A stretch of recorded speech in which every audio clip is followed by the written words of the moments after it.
Hi everyone, it's Judy. Welcome back to Rose Lane.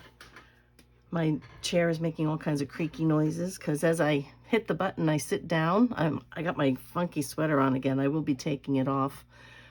Do have my tea, though I've already started to drink it. Got the little ring around there from the cream.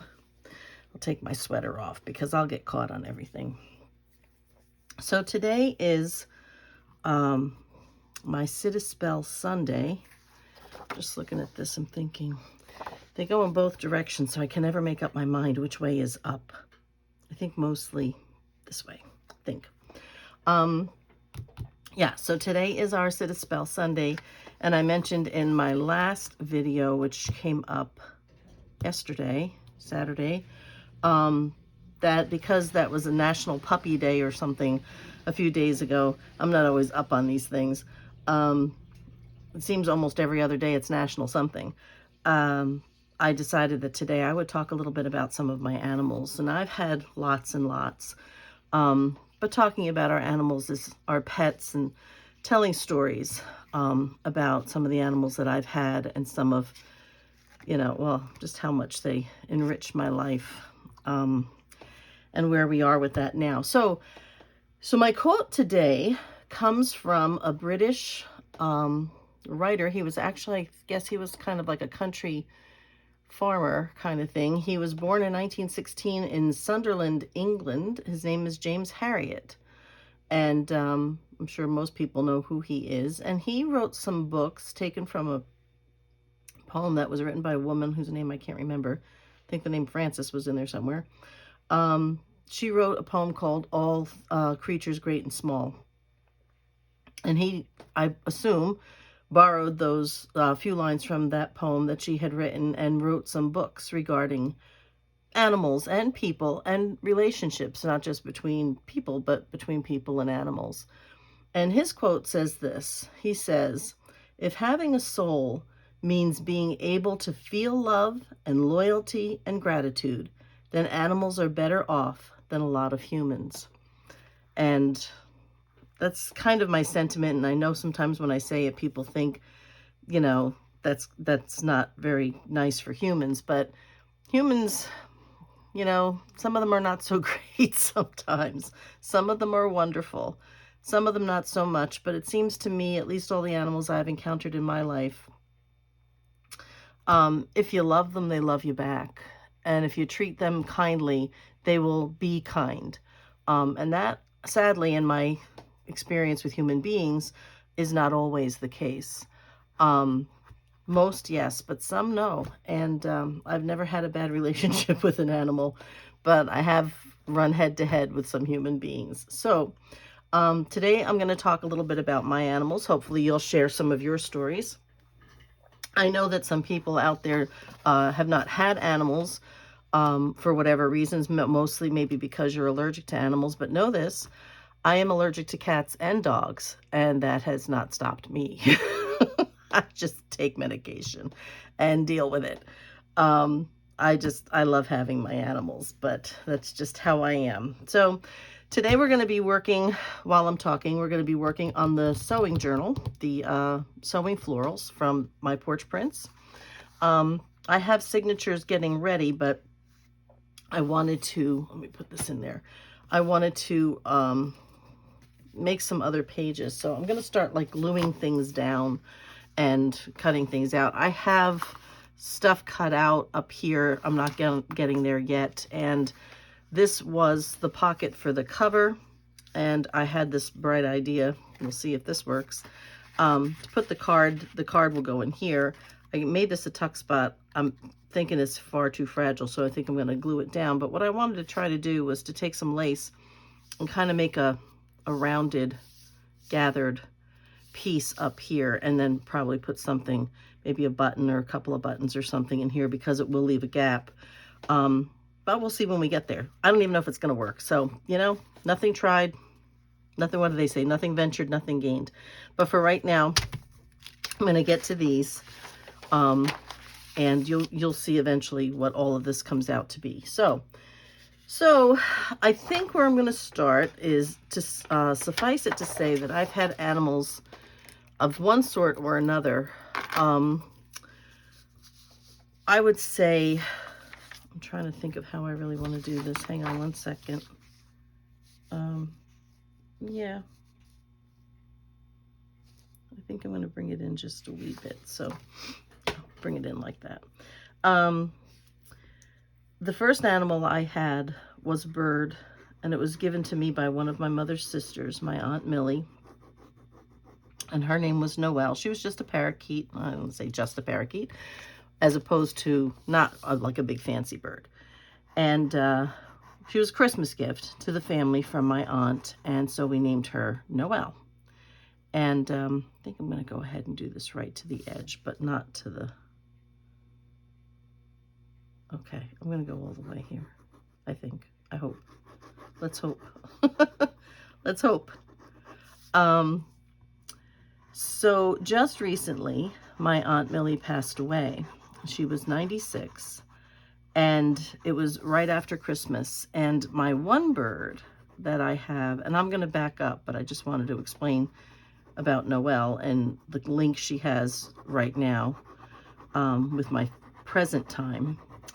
I had two parakeets, and a couple of years ago, actually almost 3 years ago, well, yeah, 3 years ago, because it was in February, one of them passed away. I had a white one, Ava, and I had a green one, which I called Eloise. And you'll notice that all of my animals have human names for the most part, at least in my grown-up life. So Eloise passed away, and Ava seemed to be okay. Because anybody who knows parakeets would know that when there's two in a cage, they're very social animals. And if there's two in the cage, they will bond with each other, generally speaking. And if they're alone and they don't really bond with their human counterpart, they will bond with whatever they can find. They'll bond with their image in a mirror in their cage. They'll bond with a toy in their cage, but something will have their attention and become their favorite thing. So, yeah, I think some of these I may, no, you know what, I'm just gonna go ahead.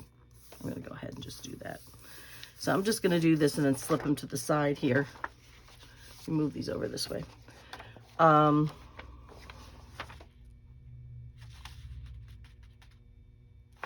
Let's just do this first. So, anyway, doesn't really matter because I can flip it any way I want, right? So, Eloise passed away, and Ava seemed to be taking it okay. But for some reason, at about 2.5 years after Eloise was gone, Ava started acting very lonely. When I first got Ava and Eloise about 7 years ago, I guess, or so, I had gone into a pet store to get dog food, the grain-free dog food, because at that time it was hard, it was hard to find in a grocery store. And other than mailing away for it, the pet store was about the only place where you could find some of these things. And so I had gone in to get some dog food, and I had to go past where the birds were. Where these were out like near the aisle, and I noticed that there was this bird. And I would go in about every 2 weeks because I had 2 big dogs, and I would need, the dog food every couple of weeks. So I went in and I saw this cage full of birds, and all the pet store cages now are not cages, they're all glass, to keep people from poking their fingers in and things like that. And so I walked by, and there's this cage full of blue and green. I would say there's probably about 5 or 6 in this cage, blue and green parakeets, I'm sorry. And then next to them was another cage with one white bird. And it said that she was a specialty bird. She was the same price, which at that time was only $12. Not anymore, let me tell you that. I'll get to that part. But she was always sitting against the side of the cage that was next to where the cage full of birds were. So I went by and I saw her sitting there, and she was eating and things like that. You could tell because there were seeds and stuff on the bottom of the cage, and so it wasn't like she was pining away or anything, but she was always sitting on that side of the cage to try to stay close, I was imagining, and probably am right, to stay close to the other birds in the other cage. Okay, so I'm trying to see, I think, let's go for one of these. So I go get the dog food and I leave, and then 2 weeks later I come back and there's this white bird sitting in the same place next to all the birds, or trying to sit next to all the birds in the cage next to her. So now my heart's breaking. So I leave, and 2 weeks later I come back. So now a month has passed. 2 weeks later I come back and there's the white bird sitting in the same place, trying to get close to all the birds in the other cage. So I couldn't take it anymore. So I went over to the lady and I said, how long has that white bird been here? And she said, well, about a month or so. And I was like, well, I know it's been at least a month because I've seen her for the last month. I said, why is she in a separate cage? And she said, well, she's a specialty bird because she was white. And I was like, but she's the same price, so what difference does it make? And they're like, well, that's how they do it. I'm like, okay. I was like, look, I can't take it anymore. I said, give me the bird. So I took her home, and we have 2 cockatiels that were adopted by us because we had an employee at one point some years back whose wife developed allergies to birds. So he had these cockatiels, he had to give them away. So of course I'm not going to say no. So I took them, and gave me this huge cage and everything that went with it.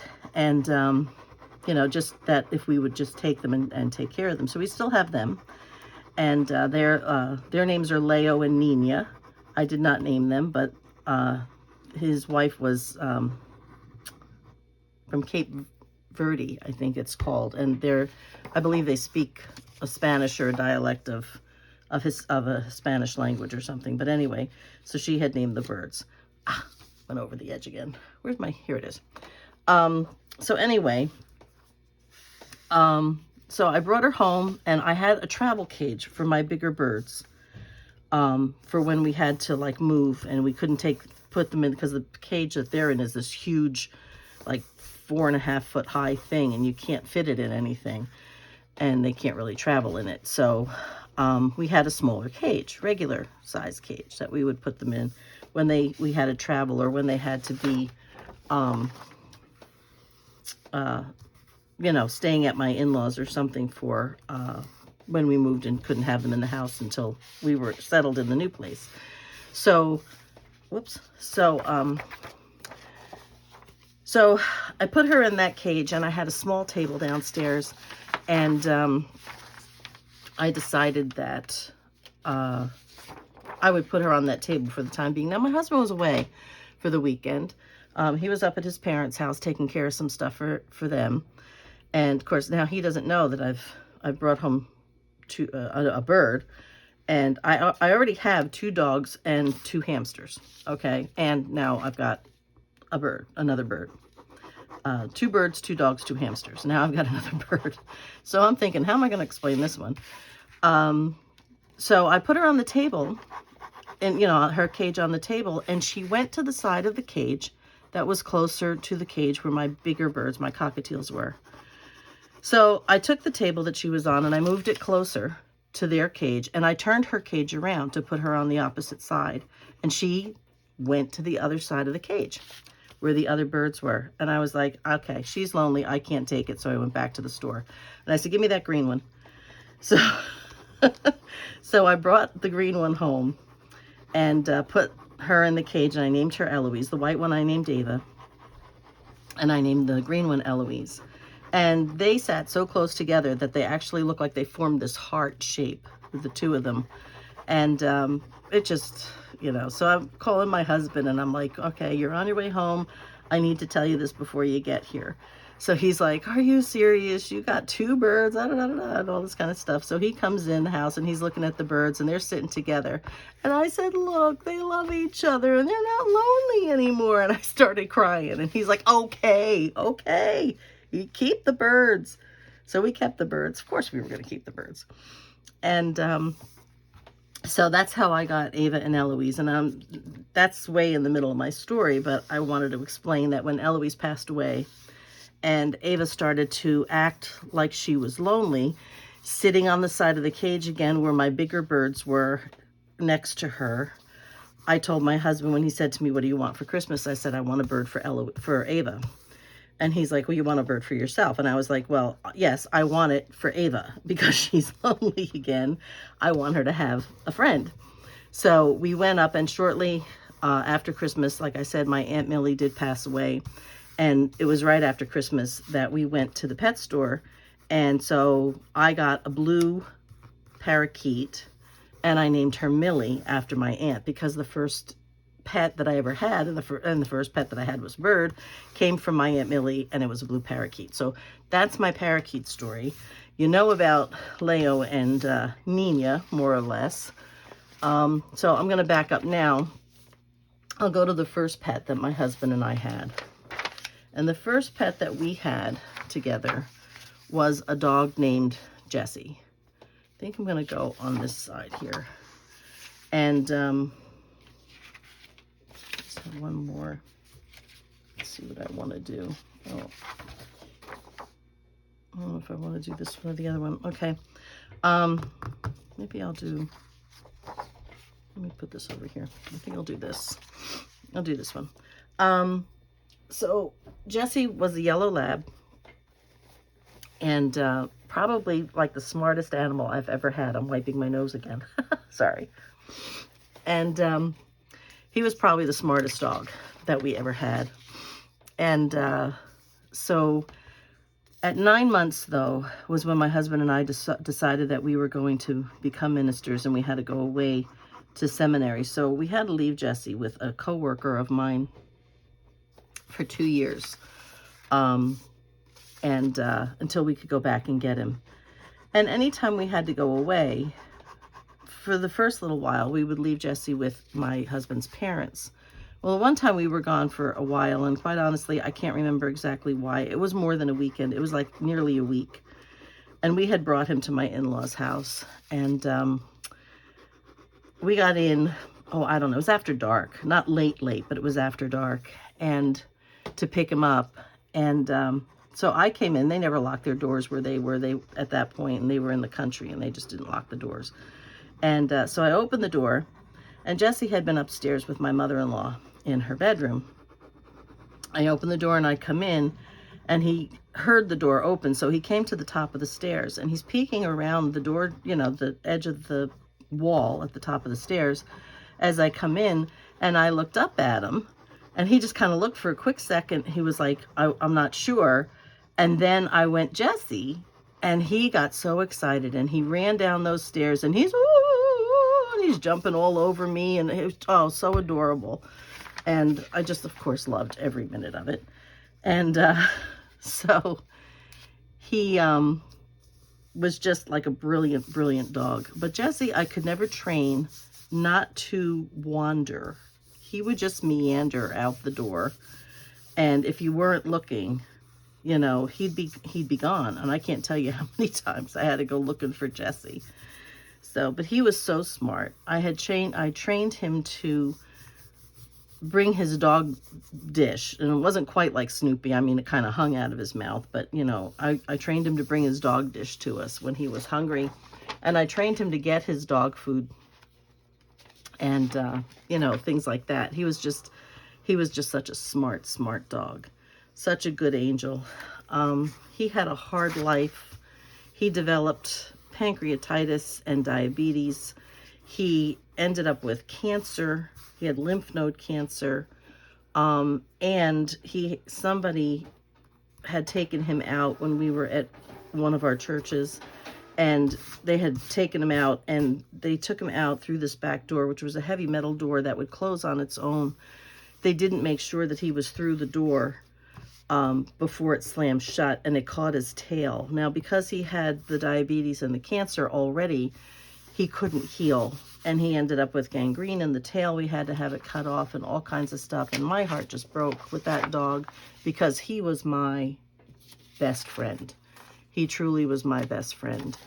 And so it was very tough losing him. I pined for days. My husband and my mother-in-law decided that the best thing for me was to get another dog, which I wasn't ready for, to tell you the truth. But they decided that that would be the best thing for me, so we got another yellow lab. And that yellow lab's name was Gus, and Gus is the one I just lost in September. But Gus lived to be 14 and a half he was. He was such a sweetheart as well. I had smart dogs, loving dogs. If I was sick, Jessie, Gus, I had Isabel, another yellow lab, and we took her because my in-laws were dog breeders, and which is how we end up with all these labs. And she was having a litter of puppies, and something happened and her uterus burst. So they had to go in and try to get the puppies, but they couldn't save the puppies. They did save Isabel. But then my mother-in-law at that point was looking for another home for her because they were now in their like late 70s. And the family was kind of trying to talk them out of not breeding any more dogs because they were just getting older and it was getting harder for them, and nobody was really around to help that much. So we were trying to convince them to slowly but surely, as their dogs were gone, to not try to replace them and to not breed the dogs anymore. So which they haven't been now for a few years, several years. So Isabel, they decided that they were going to try to find a home for her. Well, they couldn't find a home for her. And I told my husband, I said, we're taking her. And he's like, Judy, he's like, that's another dog that sheds more hair in the house. You're allergic to the dogs. I'm like, I don't care. We're taking her. Nobody wants her. He's like, somebody will want her. I'm like, nobody wants her. We're taking her. So we took Isabel, needless to say. So, and I used to call her Isabelly Button. And she was just the sweetest, prettiest little thing. And again, another yellow lab. But in between her and having Gus, we had Sally. Now, Sally was a dog that was at one of our facilities. And she was the place's dog. Like, she lived there. And she was a sweetheart. But at the time, we were in the Bronx, and she was an aggressive dog. She could be an aggressive dog, but she was really a sweet dog. I honestly think it was just from where she lived that made her so aggressive. Isn't that pretty? I may go back and do something with that later. So we ended up having to close that facility down, and Sally was going to need a home. Well, you know, of course I took her. Of course I was going to take her. That's just silly. So we took Sally and got her out of the city. We ended up in Massachusetts, and we had a beautiful yard, and Sally's personality just completely changed. She went from being rather aggressive, and I really believe it was from just, you know, living in an aggressive society, to being just the sweetest, lovingest little dog. Well, she wasn't a little dog. She was a, I'm trying to find the right scissors here. She was a, oh, no, those aren't the ones I'm looking for either. Oh, good gravy. They've got to be in here somewhere. As I say, with everything, they've got to be in here somewhere. She was a pit bull. And just honestly the sweetest thing. And I used to love to watch her and Gus play, because Sally was compelled to chase anything that you threw, okay? If you threw, you know, I remember bringing her one time to a 4th of July barbecue at our facility, and we had basketball court in the back, in the yard. We had volleyball net up. We had horseshoes up. Well, when they were playing basketball, Sally was on the court, and she's trying to chase the basketball. When they're playing volleyball, Sally was on the court, and she's trying to chase the volleyball. So I get her away from both of them, trying so that the guys, you know, can just play without tripping over Sally. And so I brought her back, and she spies over to the side that there's horseshoes. And now she's going over trying to catch the horseshoe. And I'm like, no, no, no, you can't do that. But the dog would literally run until she dropped. She couldn't not chase a Frisbee or a ball or whatever, you know, whatever it was. She just couldn't not do it. The only way to keep her from doing it was to keep her from ever seeing it. Otherwise, she would just keep going with it.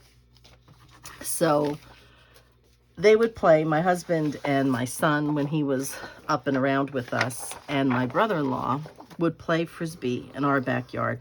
We had a big backyard in Springfield, and Sally would run. Now, Gus could care less about whether or not he chased a ball or whatever. That didn't matter to him. What Gus lived for was to antagonize Sally. So Sally would be running back and forth, you know, trying to catch the Frisbee and stuff. And of course, they're just playing. And every now and then it might fall short. They wouldn't try to let her catch it because then she wouldn't give it back. You know, you'd have to like go get another Frisbee if you wanted to continue playing, because she wouldn't let go of it. And so Gus would wait until the Frisbee was going real good, and Sally would get up this big head of steam, and Gus would shoot out from the side, and he'd cross in front of her, and you like break her stride, and then she'd chase him, which he loved. So, you know, he kind of got her distracted from the Frisbee, because he knew if he did that she would chase him, and that's what he wanted. He wanted her to chase him. So it was so funny to watch them. And I remember also when we were living in Massachusetts, there were some nights where I would get home before my husband, and where we lived on a street, and you'd have to come down a street this way, turn the corner, and then it was a bend, and we were right here, right off the bend. So I'd be talking to my husband on the phone, and he's like, you know, I'm just coming down the street. He goes, I'll be there in a few seconds, and all that kind of stuff. So I would take the dogs to the door, and I would say, Daddy's coming, Daddy's coming. And they'd get all excited. And I'd open the inside door, you know, and the screen door would be, I made that a little, it's too late now. So I'd open the inside door, and the screen door would still be closed. Well, they knew what my husband's van looked like. He had a minivan. And I'd be like, Daddy's coming. Here he comes. Here he comes. Is that him? Here he comes. And as he would come around the bend, the two dogs would be like, you know, wiggling and dancing and wagging their tails. And Sally would be all, woo, and she'd be all, you know, excited and making all these noises. And Gus would be standing next to her. Well, it was always not a competition, I would say, but both of the dogs, of course, wanted to be nearest to him when he walked in the door. So I'm not sure where I'm putting these things now. What am I doing? I think I'm doing this. Okay, I can't remember what I'm doing. So when my husband's van would come around the bend, and I'd be like, there he is, there he is. Sally would turn to Gus, and she'd give him, and now if you know, pit bulls have great big mouths, and she would turn to Gus, and she'd give him this great big sloppy lick up the side of his head, which of course would make him back away from the door. So she got to be near Daddy first, and she would do it every time, and the dog would fall for it every time. Every time she got him out of the way so she could be with Daddy first. It was just the funniest thing. But they were a riot together. When I would come home, whether my husband was home or not, when I would come home, we lived in a ranch house then, ranch-style house. And, you know, if you're familiar with the floor plan of a ranch, when you come in, usually, if this was, say this was the ranch, this was our porch, more or less, and you came in this way. So you could look this way towards that bend in the road. And this was our living room and dining room. Our kitchen was here. And then you'd go down the hall, and the bedrooms were down here, and then there was a door to the basement that went like that. So my bedroom was at the end of the hall. So I would come home, and they'd be all wiggly and excited and all that kind of stuff, and I'd be talking to them and getting them all wound up, and I said, okay, are we ready? Are we ready? And they'd stand at the end of the living room with me at the beginning of the hallway, and I'd say, okay, are we ready? 1, 2, 3, and then I'd scream, run, puppies, run, and they'd take off down the hall, and they'd be doing like donuts on the carpet at the foot of my bed and jumping on each other and stuff. They would be so excited. But that was our routine every day when I came home. They would wait at the beginning. They would stand there. They'd wait at the beginning of the hall until I said, run, puppies, run, and then they'd take off down the hall. They just loved doing it. So, but like I said, they were, Sally, big old tough pit bull like you would think, was afraid of the thunder. She didn't like fireworks. So every time when there was thunder or fireworks, I would lay on the floor with her, and I'd put a towel over her, and I'd lay on the floor, and the poor thing would shake until I, covered her and I got to be with her. And I would just lay there with her and cover up with the towel and talk to her and pet her, and she'd be calm until the storm was over or the fireworks were over. People say they're mean. They're not mean. Animals are only as mean as you'll make them. As people will make them. And that's a sad truth in my experience anyway. Like I said, I have never encountered an animal, and I have never owned an animal that was not a sweet blessing to me or to anybody else. There's one more. So yeah, I don't understand why people want to make animals mean, and I don't understand why people will do things to animals that are just cruel. I don't get it. I don't get it. It's bad enough that people can be cruel to other people, but then they're mean to animals too, and I don't know. It just breaks my heart. Because I think I had said once before when I talked about my personality type, and I'm characterized, the name that they give my personality type is called a protector. And I cannot leave an animal behind. I have to be able to take care of them. And so right now it's kind of rough for me because Gus was our last dog, and normally we would get another dog. Now I've had Jessie, which I talked about, who was like the smartest dog in the world, and how he suffered with some physical ailments, but always faithful. If I was sick, he was right by my side. He would never leave my side. And let's see what I want to do here. I think I'm just folded a little crooked. So we had Jesse. He was our first animal together. And then we had Sally. Then we had Gus. And Sally came like right on the heels of getting Gus. And then we had, when Sally passed, we took Isabel. And so that made 4 dogs for us that we had.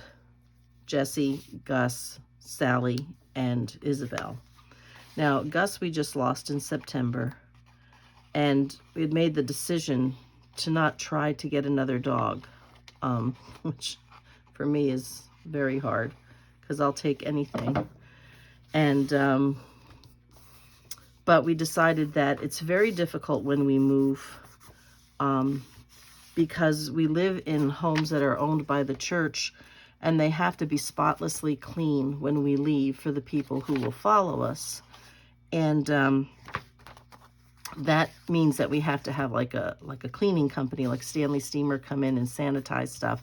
So we can't have pets in the house once that's done. But we're not out of the house yet, okay? It has to be done about a week or so before we leave. So we're not out of the house yet. So I'm just looking at all of these things.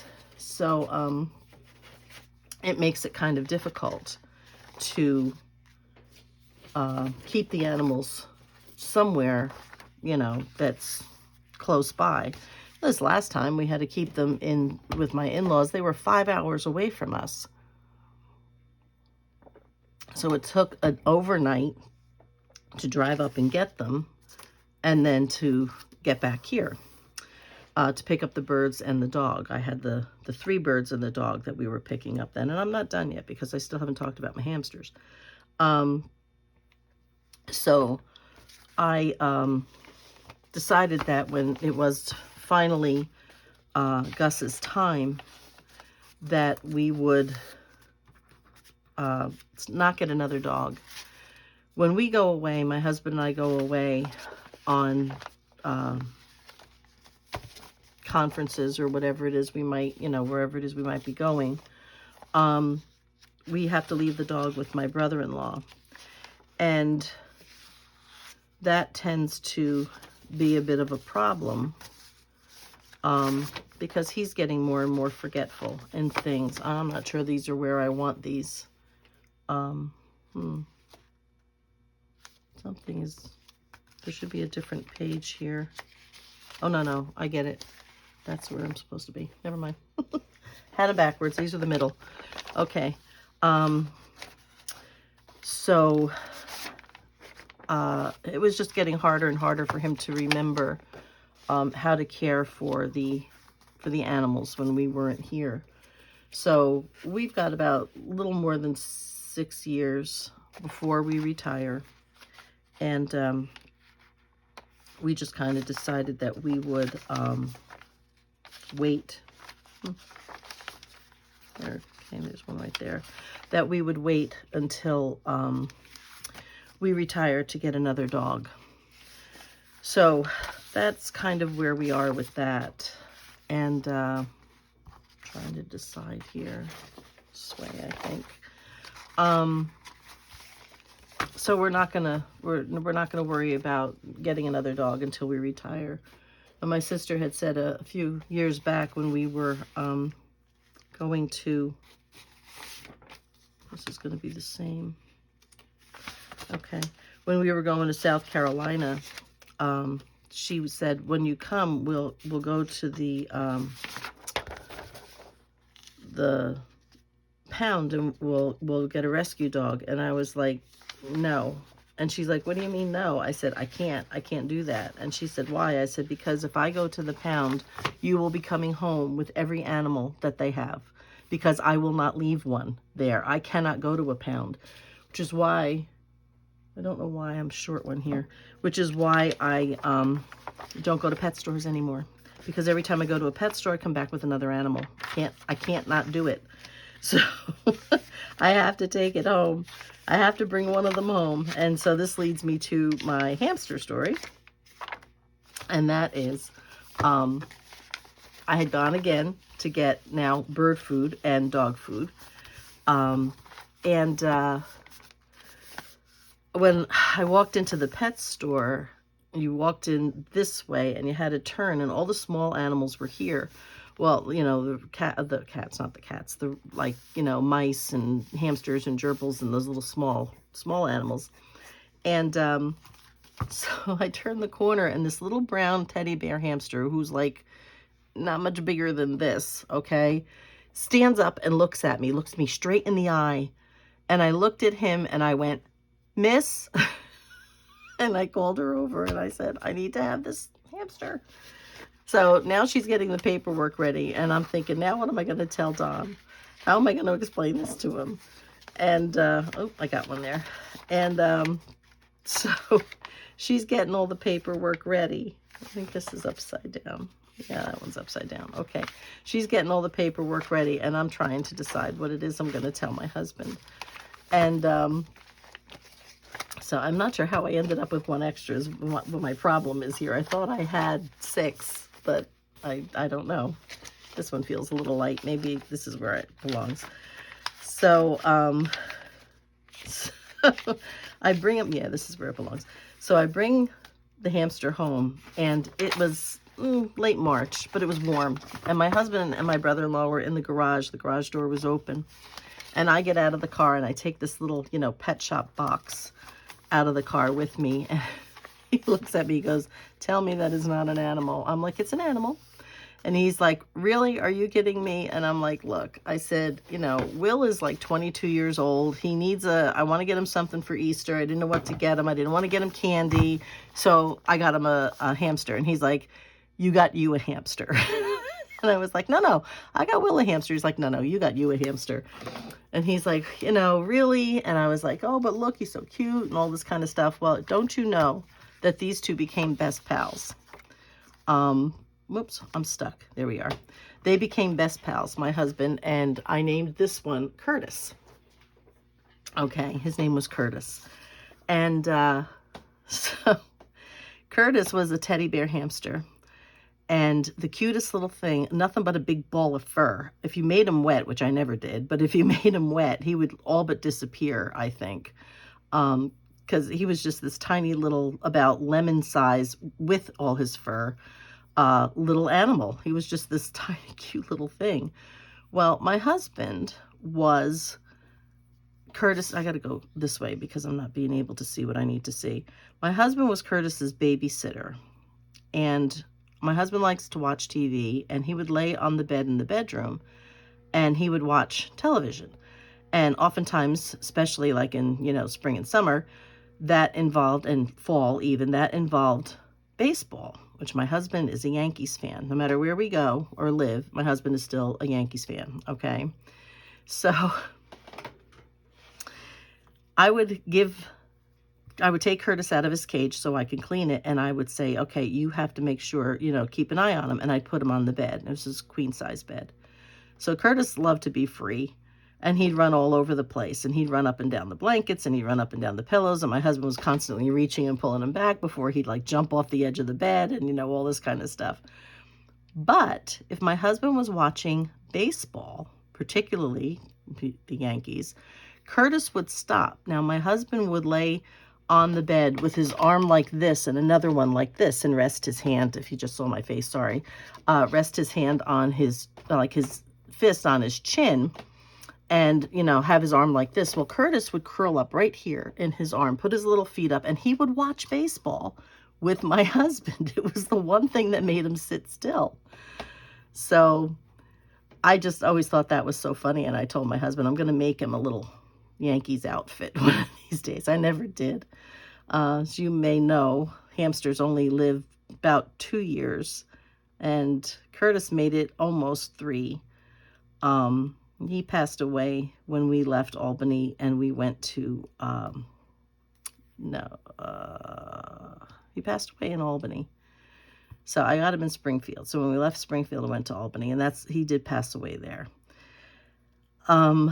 So that was Curtis. And I can remember when I first got him, he would run in his little hamster wheel, and he'd run and he'd run and he'd run and he'd run and he'd run and he'd run. And then he'd stop and he'd peek out the side of the wheel. Like, "Did I get there yet?" And he'd look and he'd be like, "Nope." And he'd get back in the wheel, tuck his head back in the wheel, and he'd run and he'd run and he'd run and he'd run and he'd run. And then he'd stop and he'd poke his head out the wheel again and go, "Nope." And then he'd go back inside. And he would just do that for hours. But, one of Curtis's things was he loved whipped cream. And so you could put whipped cream on your finger and he would lick it off. He loved whipped cream. And one day he was sitting on his little shelf at the back of the cage, and I was kind of in a hurry. And I was just going to leave him a little bit of whipped cream. So I took the Ready Whip, which has the squirt thing on top. And I went to squirt it onto his shelf, the little shelf place where he would sit. And apparently my brother-in-law had gotten to it and pretty much all but emptied the thing. So there wasn't much left in there except a little spit and some air. So I squirted it thinking I was going to get like a glob of whipped cream. I squirted it, and just like this stuff just sprayed out all over, and it hit him right in the face, and he jumped. And I looked at him and he looked shocked, and then he's like, no problem. And he takes his feet, his little hands, and he starts licking and licking it all off. And I was like, "I'm so sorry." But he was such a cute little thing. And he loved people. He wouldn't bite. He was just the sweetest thing. So that was my little Curtis. My sister and brother-in-law came on one Thanksgiving there. And he liked to sit in pockets. Curtis liked to sit in pockets. And so my brother-in-law had a shirt on with pockets. And we put him in my brother-in-law's shirt pocket. My sister took a picture.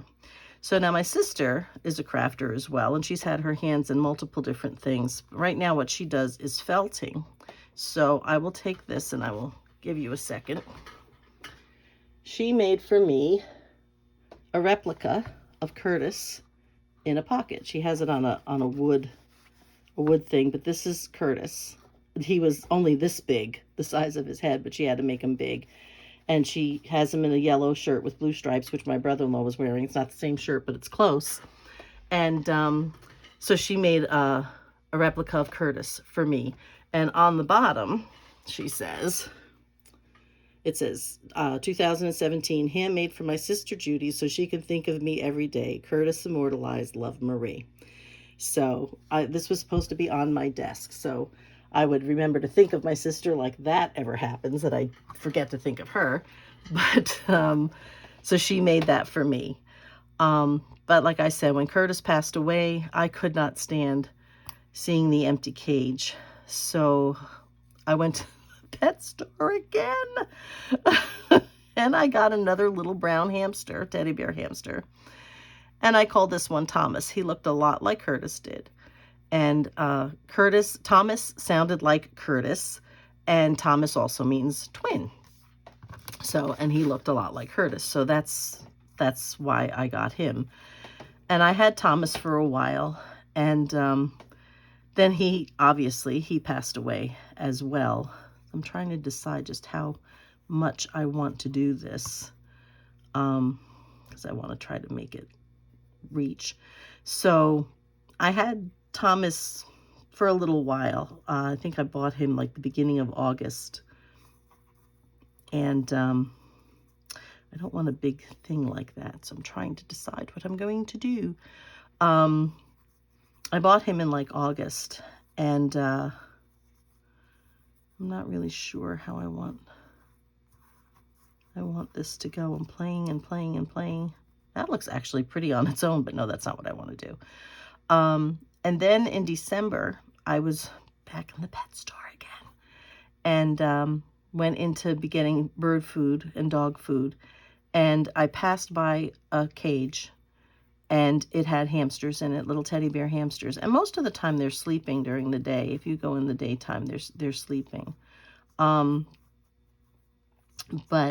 I passed by this hamster cage, and this little white hamster jumps up and stares at me. And I was like, oh my gosh, you are adorable. And once again, I said, Miss? And I came home with another hamster. So that one was named Stewy, and Stewy lasted almost 3 years. I had Stewy and Thomas together for quite a while. And Thomas had gone first, and then Stewy went like about 9 months later. And so they were just so adorable. And when I would clean their cages, I ended up buying this little playpen that I could put on top of the counter. And I'm just fiddling with this. So I got this little playpen that I could put them in. Well, they were always trying to get out. And so they would stay in there, and they would kind of, I'd clean the one cage. And usually I would clean Stewy's cage first. And Stewy had this kind of plastic cage. That's not so bad. He had this kind of plastic cage, and yeah, I think I'll do that. If I don't like it, I'll just make another one, right? And the bottom of it was like a translucent blue, and I did not use the wood chips. I used the shredded paper, like recycled paper, I guess is really what it was. And it was white. I used white for both of them because I found if I used anything that had color in it, it came off on their fur. And I didn't like that. So I just used white. And I would do his cage and dry it all off, and I put the white, stuffing in it. And he, when it was fresh, he used to love to run around underneath it. He liked to burrow underneath it. And now I'd have Thomas in the little playpen, and I'd be cleaning his cage. And you'd look over at Stewy, and he's running around, and he would pop out by the side of the, where the blue plastic was, and he'd be like, you can't see me. And I'm like, yeah, I can see you. And then he'd burrow around again a little bit, and then he'd pop his head, by the blue piece again, like, you can't see me. I'm like, yeah, I can still see you, Stewy. And he would just do this, and he'd run and run and run. So the one day I had cleaned Stewy, and he's still doing this. He's like, all over the place. He's still doing this. And Thomas was in his cage, and Thomas liked to run in the wheel when he got back in his cage. So I'm cleaning up, everything and getting all the stuff ready to be thrown in the garbage, et cetera, et cetera. And Thomas is running in his wheel, and Stewy's running all over, burrowing all under the bedding, going, you can't see me. Yes, I can. You can't see me. Yes, I can. And Thomas is running. So this is what Stewy's doing. And then Thomas starts running really, really fast. And he actually flew right out of the wheel. Like, he flew across the cage. And I was like, oh my gosh, you guys are so entertaining to me. They were not hurt. But this one's running around like a lunatic. This one ran so fast in his wheel, he just popped right out of the cage. And it was like, oh my gosh, you guys, you are just so freaking adorable. They're the cutest, cutest things. So that's my hamsters. But with Stewy, when he took a while to pass away. With hamsters, if you know, they start getting pretty old pretty quickly, and then within 3 or 4 weeks, when you realize that their nails are getting long and their fur is getting a little, not so pretty anymore, and then they're gone. They just pass away. I'm just trying to see if I can find something I can trace to give me what I'm looking for here. It's a little too big. So this one's smaller. This one's smaller. That's too small. Okay. So I want something in between. So we had to go to a conference. No, that's too small too. I'm trying to find something that will fit the way I want it to make a circle or a half circle. So we had to go to a conference. So I called the hotel and I said, are you pet friendly? And they said, oh yes, absolutely. I said, okay, well, here's my next question. I said, are you pet friendly to hamsters? And they're like, oh, I've never had that question before. And I was like, well, he's in a cage. And I said, he's dying. I know he's dying, and I really don't want him to die alone. If I'm away, I don't want him to pass away, while I'm gone and have nobody there. So they said, yes, they would take him. They would allow me to bring him. And, golly gee, with everything I have that's around, you think I'd find something that would work? So I bring him up with the cage and everything. And, well, you know what? I'm just going to try to wing this a little bit because I can't seem to find anything that's the right size. So give me back. Give me back. Ooh, that one's a lot closer. All right. I'll just kind of fudge it a little bit. So I brought him up. I brought all his stuff. And at this point, I used to feed them vegetables and things like that. And they loved having beans. They liked peas and kidney beans and, sorry, I'm making so much noise. I'm trying to dig a pencil out from over here. And trying to find a smoother side. So they liked having beans and kidney beans and chickpeas and green peas. They liked that. But it was getting hard for Stewy to eat through the skin. There's skin on the peas and the chickpeas and all of that. And it was getting hard for him to do that. So I would peel them for him. So my husband didn't know any of this, kind of oblivious to a lot of this stuff. So here I would, I'd peel his food for him and, get it ready for him so that he could just eat the meat of the of the bean and not have to worry, you know, about trying to get through the skins. So they, at the hotel, were holding him in the office because they wanted to keep him because he was so cute. So during the day when I had to be in meetings, he was in the back office. You know, behind the front desk, there was an office, and that's where they brought him. So, which I didn't mind. And at the end of the day, I would get him when, you know, we would go back to the room. I have to peel this back now a little bit so that I can actually cut this away. So I'm trying to make it so that this part is gone. So I go, you know, to get him. The first night we're there, and I bring him back to the room with us, and, you know, we're in bed and everything's fine and we're asleep. And I guess it was probably about, this is a little too low over here. I guess it was probably about like 2 o'clock in the morning or something. And you hear this thunking, you hear this sound, like, not quite that deep or, you know, whatever, but you hear this sound. So I had woken up. My husband woke up, which is rare. And he's like, "What is that?" I said, "It's Stewy." He's like, "What's he doing?" And I said, "He's flicking his dish. He's taking his foot and he's flicking his dish." And he's like, "Why?" I said, "Because he's hungry." And he's like, "At 2 o'clock in the morning?" And I'm like, "Yeah, he doesn't know, you know." So I got up, and I had brought the beans and the peas with me. So we had a little refrigerator in the room where we were. And so I took the beans and the peas out, and I said, "Okay, Stewy, I'm here. I'll get it for you." And I peel a pea and a bean and a chickpea. And my husband's like, "What are you doing?" I said, "I'm peeling the beans for him." And he's like, "You're what?" I said, "I'm peeling the beans for him because he can't eat the skin. He can't, you know, he's too old and he kind of gags on it a little bit. So I'm peeling the stuff for him." And he's like, "Oh my gosh, did I cut this?" No, I didn't. So he's like, "Are you kidding?" And I said, "No."